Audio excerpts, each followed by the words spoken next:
नमस्कार. श्री ब्रह्मचैतन्य महाराज गोंदवलेकर प्रवचन. आज 27 जुलै. आपण मागावे फक्त एका रामाजवळ. आपल्या जीवनामधली प्रत्येक क्रिया ही रामाकरिता असावी. आपले जगणे देखील त्याच्या सेवेसाठी असावे.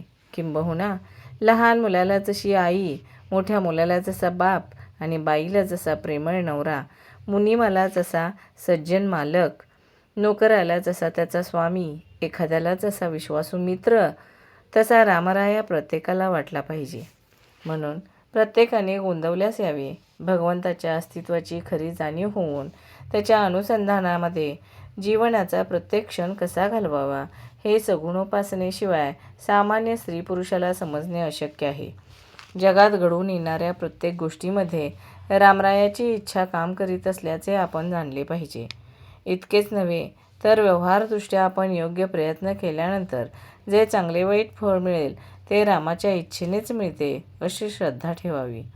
अशी श्रद्धा ज्याच्यापाशी असते त्याला सुखदुःखाची बाधा होत नाही. सर्व काही राम करतो, खरे करते पण रामाचे हे नीट लक्षात आणून भगवंताकडे कर्तृत्व द्यावे आणि आपण मीपणाने नाहीसे व्हावे. खरोखर आपल्या रामाला काय कमी आहे? आपण मागावे फक्त एका रामाजवळ. तो देईल अथवा न देईल, जे देईल त्यात समाधान मानावे. दुसऱ्या कोणाच्याही जवळ आपण कधी मागू नये. त्यामध्ये आपल्या उपासनेला कमीपणा आहे. मात्र देणाऱ्याने स्वखुशीने दिले तर ते टाकू नये. माझ्या आयुष्यात मी नामाशिवाय दुसरे साधन केले नाही. माझ्या गुरूंनी मला नामच दिले. तेच नाम मी सर्वांना देत आहे. तुम्ही ते नाम घ्या. तुम्हाला राम खात्रीने भेटेल. तोंडाने नेहमी राम राम म्हणत जा. भगवंताच्या नामामध्ये जीवाचे कल्याण आहे असा माझा अनुभव आहे. म्हणून ते जास्तीत जास्त स्त्रीपुरुषांनी घ्यावे.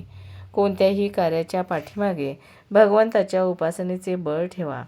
गायीचे रक्षण आणि तिची सेवा इतर कशासाठी नसावी, फक्त भगवंतासाठी असावी.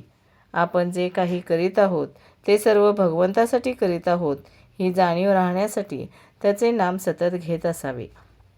ज्यावेळी समाजातली पुष्कळ माणसे अमर्याद विषयासक्त बनतात त्यावेळी कलियुग सुरू झाले असे समजावे.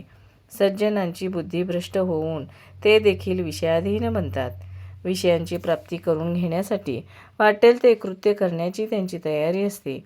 अशा वेळी भगवंताच्या नामाचे महत्त्व जो सांगतो त्याच्यावर कठीण प्रसंग यायचेच. पण परमात्मा सांभाळतो अशा निष्ठेने जो राहील तो प्रत्येक संकटातून सही सलामत पार पडेल यात शंका नाही. म्हणून प्रत्येकाने नामाला चिकटून असावे. जगाचा नाद सोडा आणि भगवंताचे प्रेम जोडा. राम करता म्हणेल तो सुखी, मी करता म्हणेल तो दुःखी. धन्यवाद.